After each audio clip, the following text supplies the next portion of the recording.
Welcome back to episode 3 of Hindsight the Podcast. Time sure is flying. Oh, that's right. It's only episode 3.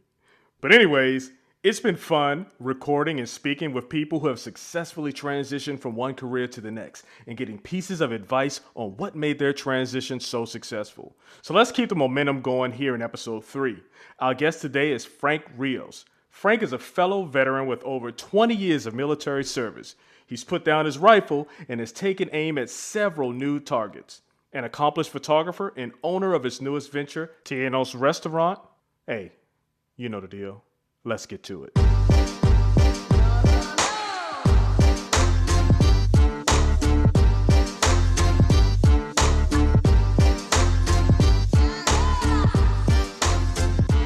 How you doing, Rios? Hey, how's it going? I'm doing really good. It's going good. I know I call him Rios. I got to stop that, Eric. I That's all know. military. Call him by their last name. I know. Shoot, I still know him as First Sergeant Rios. I'm about to go to parade rest for him right now.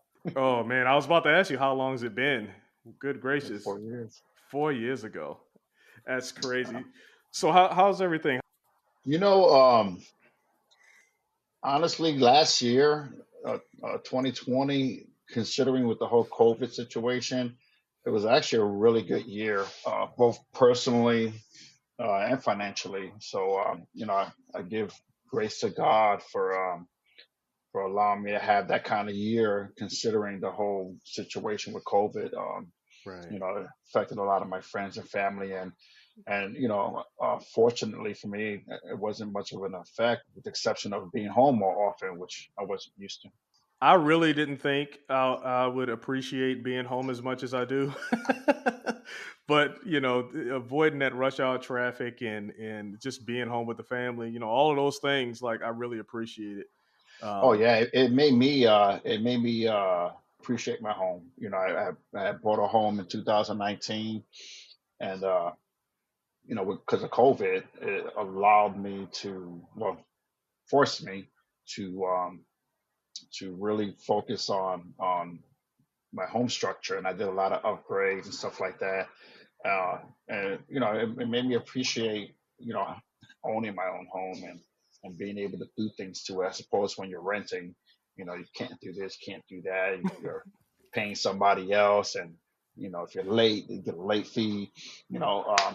I didn't have that, and I was late in the game buying a home, so you know, COVID definitely helped me appreciate my surroundings, and now I'm to the point where I, I don't go nowhere. I mean, I might go somewhere here and there. People might invite me over to their house, and I'm like, how about you come over here? I just like to. I just used to being home now. Where'd you get a home at? Just what city? Chula Vista. Chula Vista. Okay. Oh, okay. Yeah, that's where you were. You're not late in the game. Hell, I just got mine Yeah. house in Oh, no. 2018, and Eric is putting out his business right now. He's working on his right now. Oh, there So you go. yeah. So it's Yeah, all that's good. it. Sorry Well, about Trying that, to Eric. close. being 49, most people are already on the like second, third homes. Yeah, I'm 50. Say that one more time. I'm 50. Yeah. It's So all I good. think, yeah, with COVID, there was a lot going on, but what impacted us is just being able to change what we can change, right? Whether it be something at home or with our families.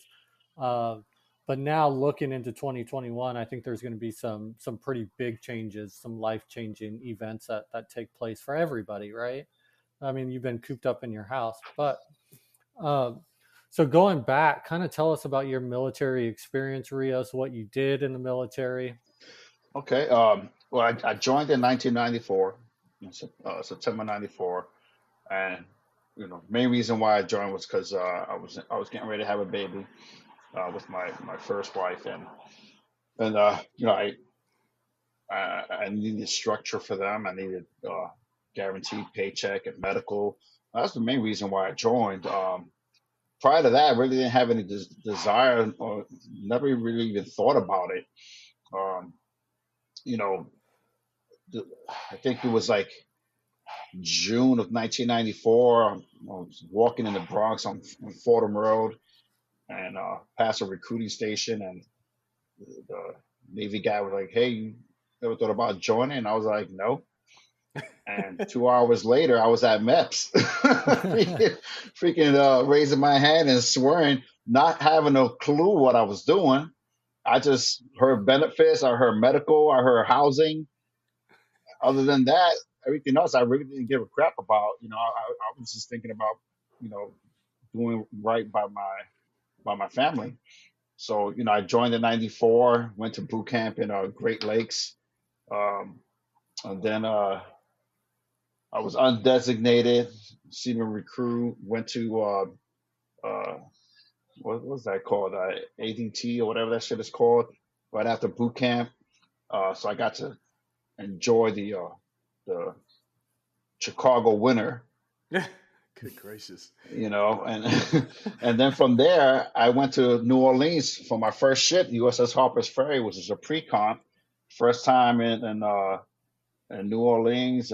First time really actually outside of New York City, with the exception of a family trip to Puerto Rico with my family when I was younger. But it was definitely an experience. And then got stationed in San Diego, which I always tell people I thought I was on the Baywatch show when I got to San Diego. I was like, damn, everything that I seen on Baywatch is real. I thought that shit was fake. So it was pretty cool. I fell in love with San Diego, and I did my I was on the Harper's Ferry till 1997. I put an MA Master Arms package in. I got accepted. I flew out of Oman. We were in the middle of deployment, and they let me fly out to go to MA school.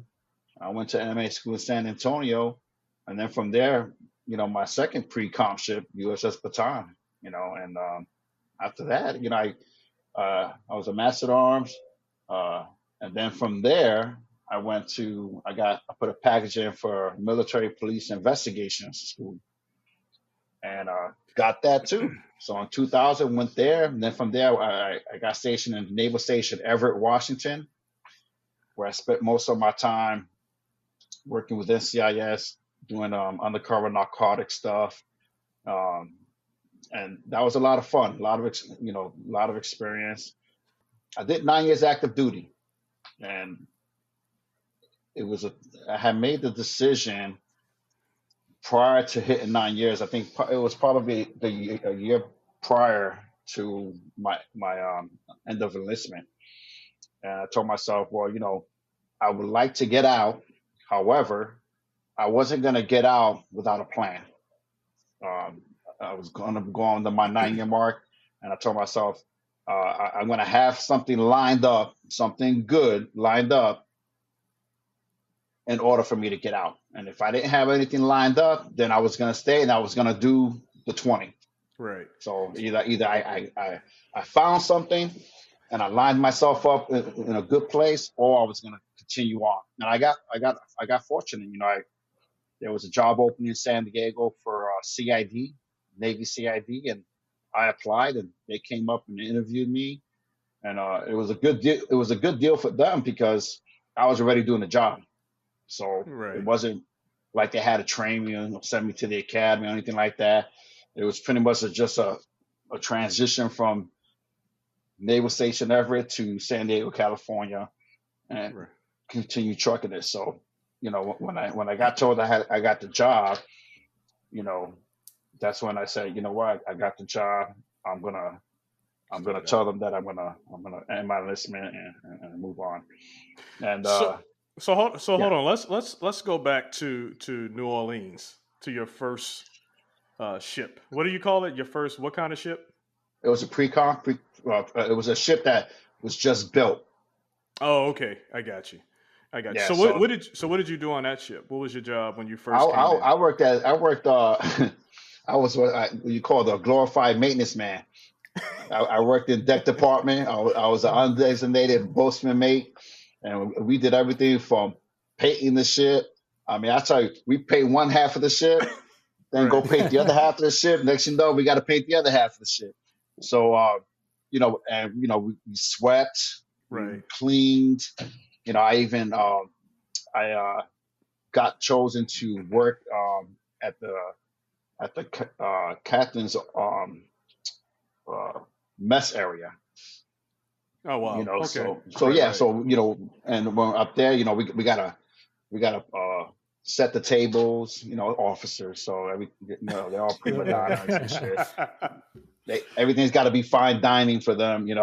So I Exactly. was responsible for setting the tables and then bringing the plates out. When the chef or the mess cook had their plates prepared. I put it out there and served them Right. more. Kind of like glorified waiter. Shit. So, so was it a welcome change? Just coming into the military because you had no clue that you were going to do it, but you did know that there was some structure. You did know that it was going to have some benefits for your family and stuff like that. So once you actually got in and began doing the job, like how did it fit? How did you conform to it? Like was it a struggle? Well, no, it wasn't. I think I've always been a type of person that welcome change. Right. Prior to joining the military, I was lifeguarding. I was going to college, um, and so I was always one that I didn't mind welcoming change. I'm a firm believer that you should always try and reinvent yourself. Every so often. Just to make life interesting. Gotcha. you know, but no, it wasn't. It was more exciting than anything else because I was leaving New York City and I was going to be traveling because all I heard was in the Navy was that you get to travel. So being on a brand new ship, they like to uh, show off those ships. So we were going everywhere. Wow. So I was like, wow, I mean, this is everything that they said it was going to be. I was traveling, Right. meeting people, you know, um, and that's why when I left the Harper's Ferry and went to MA school, I got on another pre-com ship. So Wow. I ended up seeing more places. So I was fortunate, my first 9 years. I mean, I love my time in the Navy. I would never regret it. I think it's especially if you want to travel. I mean, that's definitely. I mean, I don't know about now with how things are now, but back then, if Yeah. you got on a Absolutely. brand new ship, you went everywhere. What's the best place you went? My The favorite, most memorable. Let's put it like that. my And you, my favorite place was Spain. Spain. Nice. Wow. Loved Spain. Loved Okay. it. The How long were you? food. How long were you there? We were there for 12 days. Oh, that's a good amount of time. Yeah, we were there for 12 days. Granted, brand new ship. So we had a full bird captain on the ship. So he went wherever he wanted to go Yeah. and stood as long as he wanted to stay. Right. Hmm. So we did 12 days in Spain. It was amazing. Barcelona and Rota and Tarragona. I mean, I loved it. I loved it. It was a beautiful place to go. Okay. So, what would you say to somebody that's getting ready to transition from active service to either a federal job or going into the civilian capacity? Well, I would say if anybody is in the military to do 20 years, first of all, you're not going to get the benefit that you get out of the military, especially if you take advantage of all the resources that they have with college, benefits, training, getting qualifications. I mean, you're not going to get what they offer anywhere else. So, I mean, if anybody's out there and they're thinking about getting out, really, really think about that because the military has so much to offer you, early retirement, medical benefits, all that good stuff. But if someone is dead on moving on from the military, I would say have a plan. I mean, have a plan as to what you want to do, how you're going to go about doing it, and make it happen. You know, I'm a firm believer that No one can keep you from doing what you want to do, with the exception of the person you look at, you see in the mirror every morning. That is your only obstacle. There is no other obstacle out there. If you want to do something and you work hard, it'll happen. So I tell people all the time, young folks that I talk to who want to do 4 years and be done with it, I tell them that's fine. Have a plan, have it on paper, know your resources, and attack it. So that way, when you do get out, you're set. You're set, and you're not getting out and then floating around wondering what you're going to do, what job you're going to get. I see so many young kids out there that just get out for whatever the reason may be, and they have no plan. Right. And they're working at Target. They're trying to they don't have no medical benefits, Hmm. and they end up regretting it. Right. So at the very least, stay in the reserves, like what I did. Yeah, So a I lot heard of young people get out and don't have that transition plan, and it almost backfires on them. So Hmm. using those resources, using the time that you have to ETS or to end that enlistment to get a plan in place. so Yeah, it's like very. so I heard a lot of those guys and gals during my military career, Frank, that gave the same advice. And I know it was times. I mean, because being in the military is challenging, right? There are good times and then there are challenging times. But thankfully, I had a little bird in my ear chirping, saying, "Hey, tough it out. Do 20. Because Yeah, those benefits, and I'm reaping that right now. The benefits and I are amazing.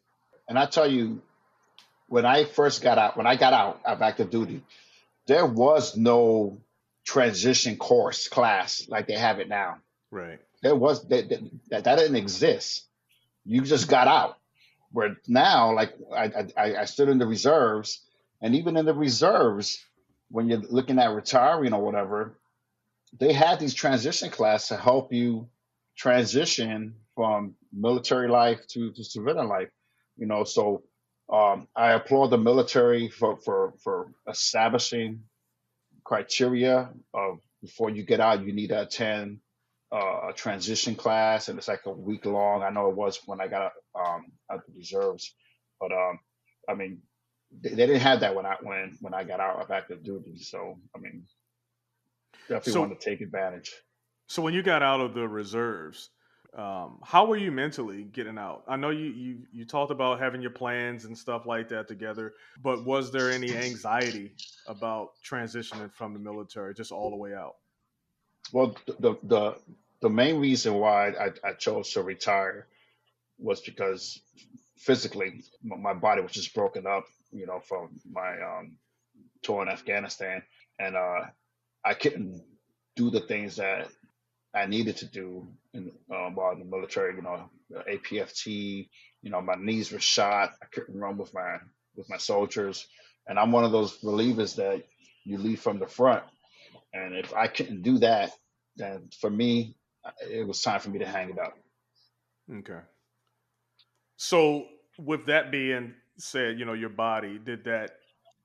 So I'm trying to just figure out, like, how did you feel about that? How did you feel about your body giving, like, when you've been able to just push through it and do and be, because you're pretty fit, you're a fit guy, Yeah, and to have your body kind of like betray you, right? it was disappointing. It was frustrating. Yeah. Because I didn't have a set mind that said, okay, once I hit 20, I'm going to be done. I just was going. I enjoyed, being with the soldiers 1 weekend out of the month, although it didn't feel like I was freaking a weekend soldier. I felt like I was more active Right. duty in the reserves than I was freaking active duty, with all the orders I was on. But I, you know, I knew that I was gonna miss being around the soldiers.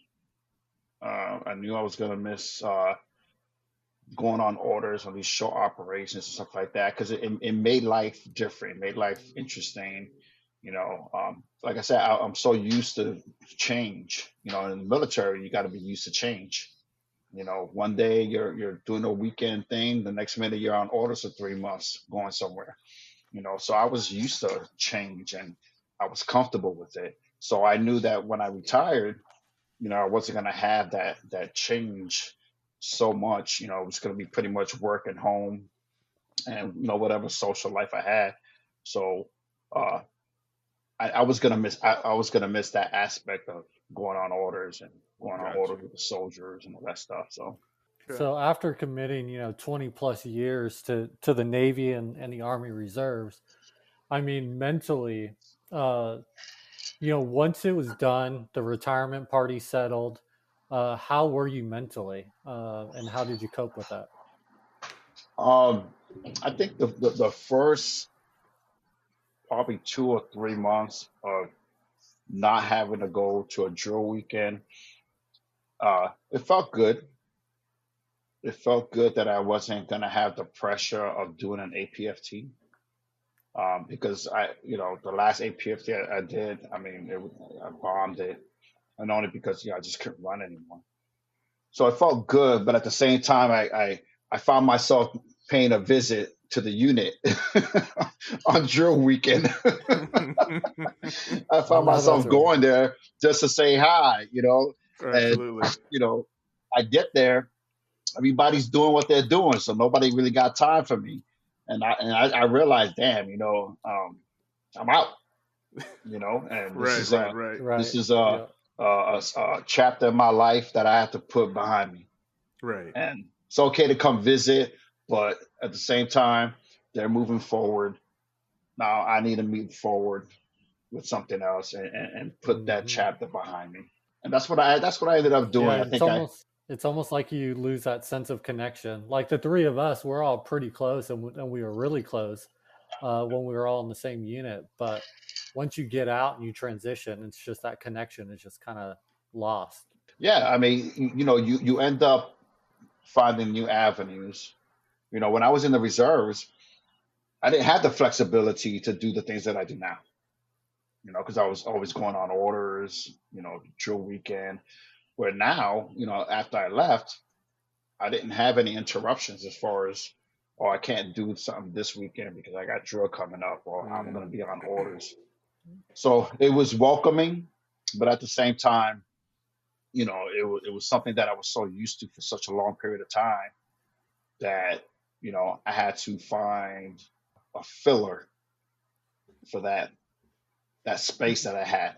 All right, good segue. Good segue. Hmm. So now the career is done. You've retired from the military, and now what did you pursue? So now you still. I mean, I know you're getting a retirement check and everything, and it's good, but you still have to fill that time, and you still need to make more money, right? So what was the Yeah. first pursuit, or what was the first thing that you pursued as far as a career change? Well, I still work for the Department of the Navy. Okay. Still work for them. I could put in my retirement papers anytime, Okay. but I still work for them. I can't complain about the work I do for them. It's pretty easy. You So you I'll still hang. work you still work for them right now? Yeah, I still work for them right Ah, now. okay. I didn't know that. Okay. Yeah, yeah. So I mean, I don't work on a base anymore. I Uh, work downtown at the main building, so it mhm. don't feel like it's military. Shit. Right. So Right. like a fucking corporate building and shit. But and now I'm working from home, so it really don't feel like military. right. Right. But Right. Right. but where was I going with this? Well, you were talking about. Well, I asked you about what pursuit did you do once you Oh, finished with okay. the military. So you still working for NCIS, CID. CID? You still work for CID. Yeah. So what other things did you do? I know you went I, I into. I started a photography business. I still do it, but it's more on a personal level. I'm very picky on the clientele that I take, and because I don't need to take everything. Um, Right. I'm in a financial place in my life where I don't have to hustle. right. So if I do what I enjoy doing. I don't. I know folks there. They're like freaking pinching the dollar when it comes to the photography business in California, because in California there's a photographer in every freaking street corner. Trust I me, I mean, know. anybody with a camera is a photographer. Hey, I'm a So photographer. Eric's a photographer. yeah, but there's legitimate photographers, and then there's those other ones that they, they buy themselves one of those cameras with a flash, pop up right, flash and right. stuff, and then they call themselves photographers. And Hmm. then those folks, are making it harder for the true professionals because they're Absolutely. charging pennies. I don't know how many times I get a Right. phone call for a wedding and I go, okay, this is how much I charge. And I go, well, the other photographer was going to charge me this. And I told them, well, then you should go with that photographer because I'm not going to lower my how much I charge. I know the value of my work. But Right. out here, there's 50 million photographers. So you're competing with that. You're competing with those that are lessening the dollar amount on a project. And clients, they don't know no better. They see a photograph, oh, that looks great. And to us, we'll look at it and we'll go, that's okay. Right. But a client don't know no Hmm. better. Right. All they Because know is that, they're looking at the emotion in the picture. They're looking at the smile. They're looking at those things and remembering back. Right. and they're looking at the dollar sign that they're paying a And hell of they're a lot looking at the less. dollar sign. Exactly. you know, and you know what? And I don't fault them because before I did Absolutely. photography work, I was the same way. I was like, well, man, this person's only charging this much, not really looking at the quality of work. Right. So I totally Hmm. get it. I totally get it. And I don't fault clients, but I do tell them, hey, you know what? If this photographer is going to charge you this much, then you should go with that photographer. Did you do any kind of training to be a photographer, or was it self-taught? How did you reinvest in yourself for that? Well, I did go to a photography course when I first started out with CID, the crime scene photography class. So and it taught you everything about lighting, f-stop, shutter speed, lenses, and all that good stuff. So and I was part of a crime scene team Hmm. where my job was mostly photography. So I did it for a while like that, and then I decided, you know what, I'm gonna get more involved in the photography business outside of dead bodies and blood splatters and shit like that. Right. So So you're a creative guy, Frank. So tell us about your next venture that you just launched, and I'm looking at your social media. You're blowing it up. Tell us a little bit about that. okay, so I think probably back in November, uh, I decided that I love to cook. I'm the cook in my house, and I've always been that way. But I started to get creative, with the cooking, just because it was fun. And with the whole COVID situation and restaurants closing down and stuff like that, I said, well, you know what, maybe I should start up a pop-up restaurant, and that's actually pretty popular here in San Diego and in California. It was really popular in 2019, and then of course COVID happened, and it's a popular thing without it having so much popularity, but it is very Hmm. popular. And so I said, you know what? And I did do some private parties, cooking for people. And Hmm. I said, well, you know what? This is low cost. It's not going to break my bank, and it's something I'm going to enjoy. And if it's successful, good. If it's not, okay, you know. But it's not something that was going to hurt me either way. Yep. If anything, it was going to benefit me. So I started uh, I started looking into it, and came up with a name. It's called Tainos, which is a word from Puerto Rico. Tainos was the indigenous tribe that lived in the island of Puerto Rico, Jamaica, Haiti, Cuba, prior to Christopher Columbus coming in. So, you originally had the Tainos, and then, with the Africans being on the island, and then the Europeans in a mix, and then you have Puerto Rico. And in Puerto Rico, you go to a certain part of the island, they look like you, Lee, blacker than black. You know, you go to another section of the island, they got blonde hair, blue eyes, green eyes. They're, Hmm. they're whiter than you, Eric. And then you got people that look like me, beautiful. You know, um, Beautiful. Oh, so I came up with the name Tainos because I wanted to pay homage to the indigenous tribe of Puerto Rico. right. And the The pop-up is focused on fine dining Puerto Rican cuisine. I wanted to elevate the dishes, but not to the point where it was going to lose its identity.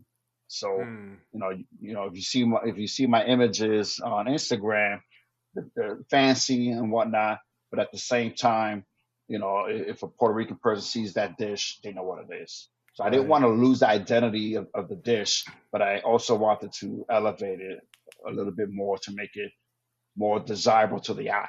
So I wanted to please the palate, but I also wanted to please your eyes. Dude, that I want you to brisket look you at me like, made. damn, that should look good. Now I want I to eat know it. that's right.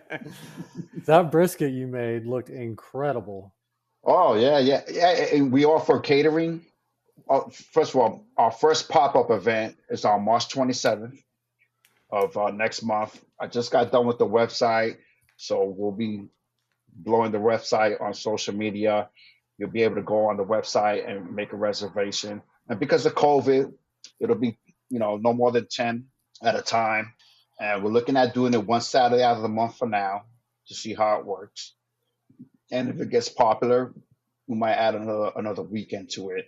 But we also are available for private events, anniversaries. If you have a dinner party you're gonna have, we'll come to your house.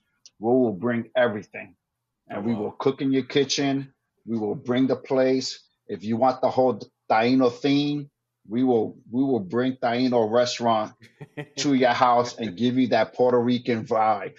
And we do barbecue Man, that's catering. cool. So Eric, we're gonna have to one of these. You said on Saturdays, and it's gonna be in Yeah. El Cajon. No, the one on March 27th will be in Chula Vista. I mean Chula Uh, Vista. I don't know why I said El Yep. Cajon.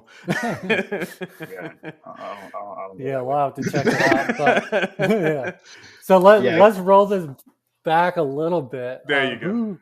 Who inspired your chef abilities and the cooking? Was it somebody in the family or my what? mother. My mother always said, "Learn how to cook, so no woman has to cook for you." It's good Yeah, advice. that's right. So, she takes full credit, but obviously, YouTube is a beautiful thing. I Hmm. mean, you can learn everything on YouTube. Right. So the plating and the elevating the taste and all that stuff, you go on YouTube, you can watch all these tutorials, all these amazing people who provide you with tips and stuff like that. Same thing with the photography. I mean, YouTube provided all kinds of information and tips on photography and stuff like that. So I use YouTube also for cooking, and getting Yeah. inspiration and ideas and stuff like that. It's I call it YouTube University. I So, even learned how to do a tracheotomy. oh Lord.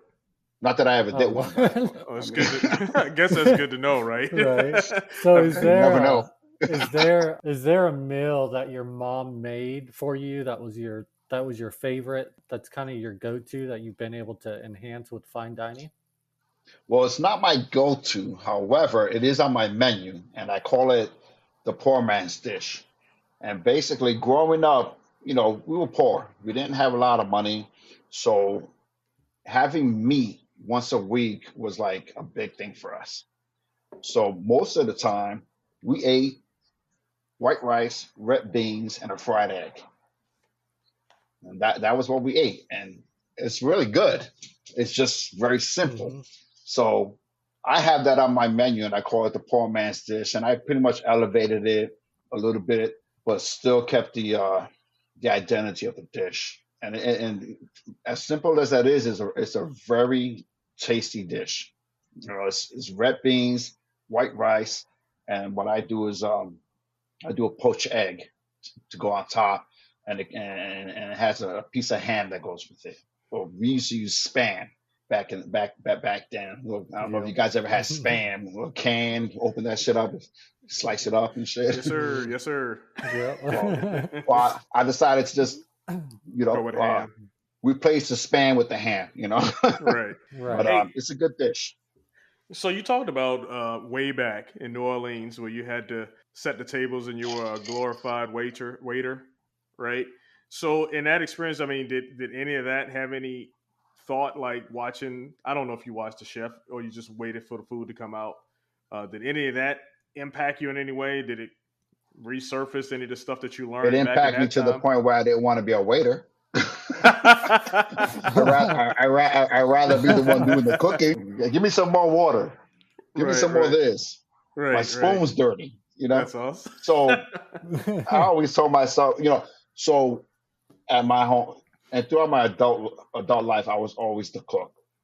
And I love to cook. So I I don't do the dishes. I cook, but I don't clean because it reminds me too much of that time. So Interesting. either I'm a clean or I'm a cook. I chose to cook.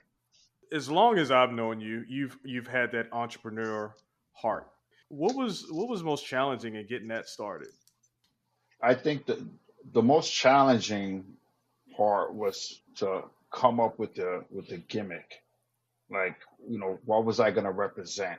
Mhm. How I was going to represent it, and how I was going to do it without offending Puerto Ricans.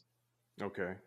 Because Puerto Ricans are proud folks, and if you say if you say this is arroz con gandule, which is our signature rice, Yeah. it better be arroz con gandule. It better you better not call it arroz con gandule and it looks like something else.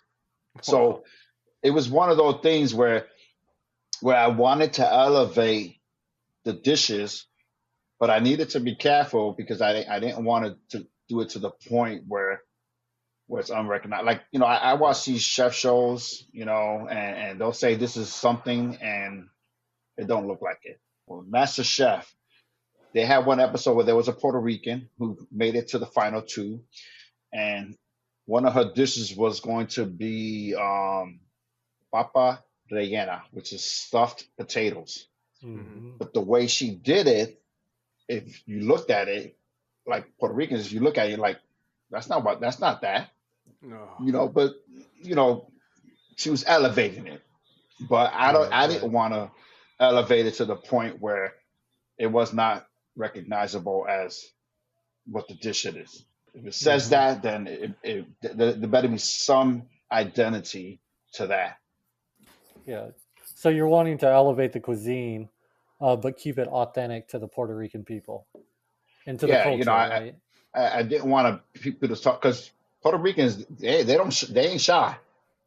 They'll be quick to tell me, hey, that's not freaking arroz con gandule. And it's like, I mean, yeah, they have no problem with telling you, Right. we're calling you out. It might taste it, but it don't look it. So, I wanted to be careful with how I was going to present these dishes. And then there's certain dishes on Instagram that aren't Puerto Rican dishes. However, they're made with Puerto Rican ingredients. Okay. And I always tell people, like, I follow this one page, and there's people that they'll go, I know this is not a Puerto Rican dish, but I just wanted to post it. And I always say, well, you know what? If you made it with the Puerto Rican ingredients, it's a Puerto Rican dish. It is what it is. It's all good. There's nothing wrong with reinventing something, you know. But if you're using sazon and sofrito and adobo, then that's a new Puerto Rican dish. A new one. Yeah, yes, it's a new Oh dish. no, that's It's a great. new Puerto Rican dish. So like I did a lobster risotto about a week ago or something like that. I think I posted it, and that was a traditional lobster risotto. Okay, no Puerto Rican dish, no Puerto Rican season or anything like that. So this weekend, I told my lady, I said, you know what, I'm gonna make a risotto with Hispanic ingredients, and then I'm gonna call it San Juan risotto. This guy here. Sana. Something new for the Puerto That's Rican cool. people. There you go. Right. So with your entrepreneur ventures that you've done, with photography, with your pop-up restaurant, what attributes from the military, are you applying to your new ventures? The conforming to change. In the military, you always had to be ready for change, whether it be a deployment. Work wasn't always the same, especially in the Navy when you were on them ships. There was always something different.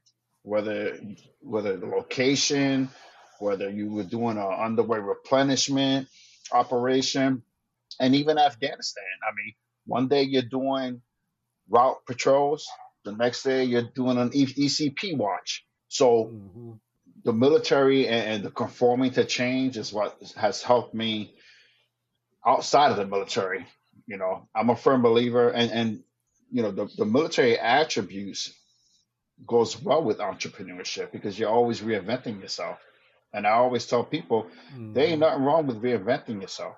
If you want to do something and you got a passion for it, then go for it.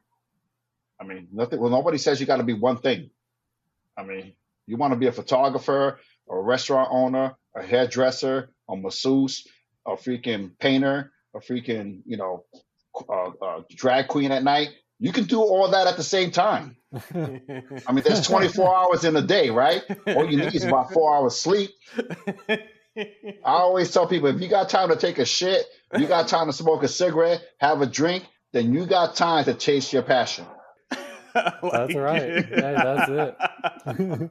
It takes hard work, a little bit of perseverance, but it But takes the an effort. military has showed me that. The military showed me that, you can do all kinds of things at the same time. You don't have Oh to yeah. limit yourself to one thing. I mean, in the military, we're fighters, we're leaders, we're followers, we're planners. We're freaking saviors. We're all Mm-hmm. that at the same fucking time. So why can't you apply that when you're out? Yeah, I Yeah. always put that out that there are a lot of soft skills and a lot of hard skills that you learn in the military, but the ones you were just speaking to, soft skills, and those things translate into damn near every career path that you could think of, right? Now you may need some specialty training beyond that, and once you get out, there are a lot of opportunities to get training in the military to help you pay for that, or VA, or whoever, however you go about doing it, in other agencies. But those soft skills, like, don't sell yourself short on what No. you have to offer, right? I mean, if you look at people like Dwayne Johnson, Yeah, he does absolutely. 5 million things Yeah, Mm-hmm. and has a family. yeah, Come on, right. I mean, if that big ass fucking Simone could do it, I could do it. So, so Frank, looking back at what you went through, damn, I can't stop laughing. What you went through during your retirement, like in hindsight, is there something that you would do differently, or any other way that you would have prepared yourself? I'm a firm believer that I don't regret any decision that I make. I believe that things happen for a reason. I believe that there's a path outlined, and you decide how you get to that end of the road. So, I no, I think everything that I've done in my life has led me to where I'm at today. The amazing family I have, the opportunities that I have. I think the decisions prior has led me to here. So I wouldn't want to change anything because it might not be as great if Mm-hmm. I had the ability to change something. Can't even follow up on that one. That's I amazing. know. Hey, but That's it. but if say someone's out here and they want to do a pop up restaurant in probably San Diego area or any of those, but anyone who's trying to do that, what is one bit of advice that you'd like to give to them? Research, I would say make contact with someone who's doing it already Okay. and get their take on it. YouTube, you can type up how to start a pop-up restaurant on YouTube and all kinds of tutorials come up, and Yeah. just patience, have a plan. Obviously, that's the number one thing. Have a plan, have it written down, and tackle it one step at a time, and don't give up. Don't Mm-hmm. sell yourself short. Things don't happen overnight. Right. Things don't happen overnight. I mean, I'm gonna start. I'll start this, and it might suck for the next fucking 6 months, but then it might blow up, and then it might not. But Yeah. that's not my focus right now. My focus is today, and my focus is tomorrow, and maybe Thursday.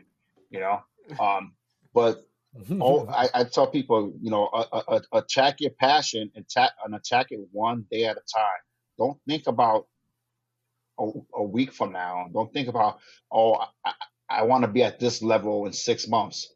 Just think about being at the next level tomorrow and go from there. Right, right.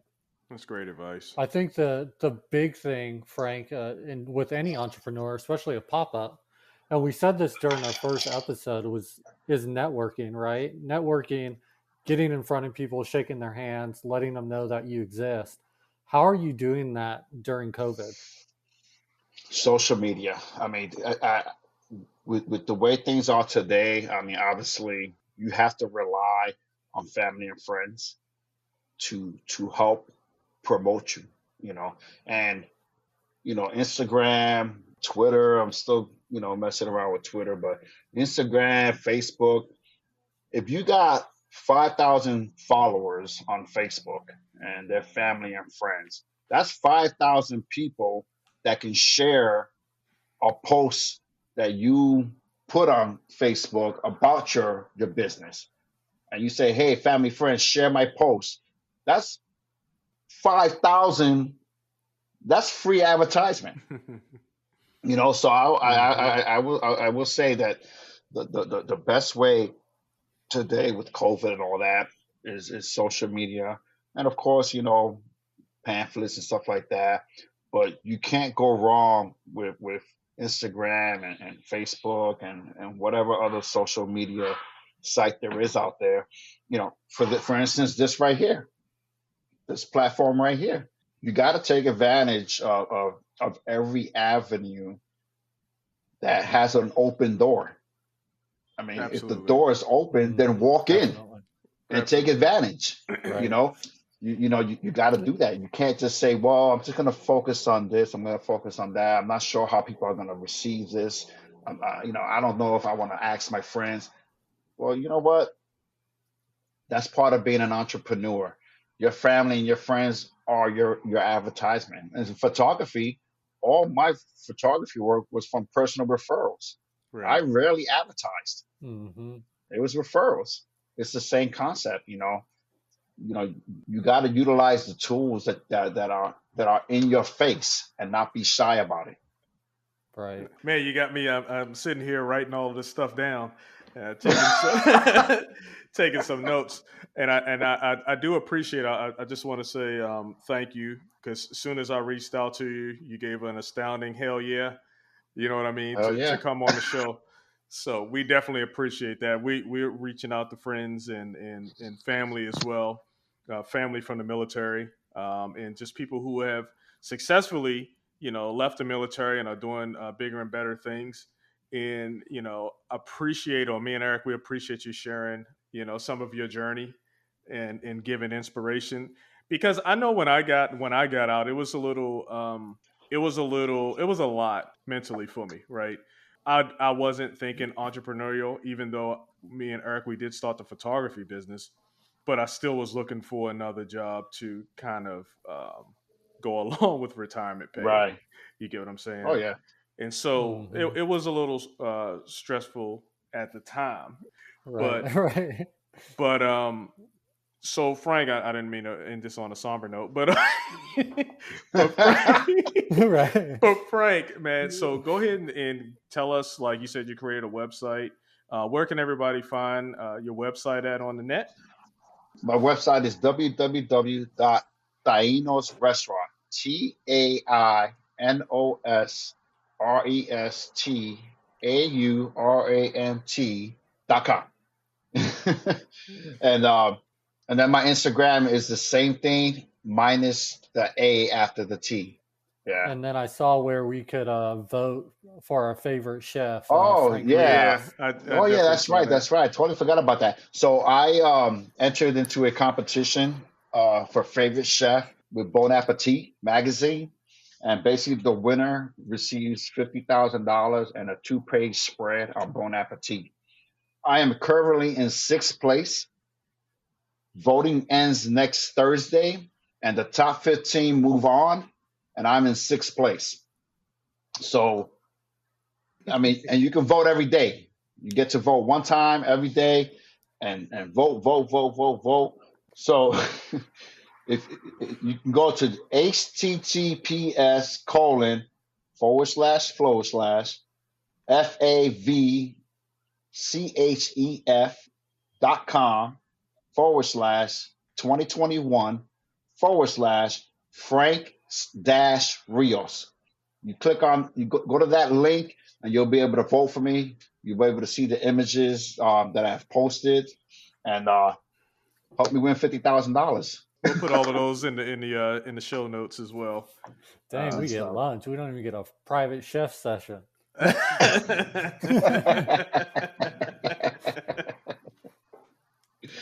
Hey, Frank, but today has been an honor. I know that we haven't been able to touch base in a while now, especially with the pandemic going on. But we're happy to share your story. Thanks for sharing with our listeners, and really getting out there, showing that hard work and perseverance pays off, especially being an entrepreneur and having that backbone at CID.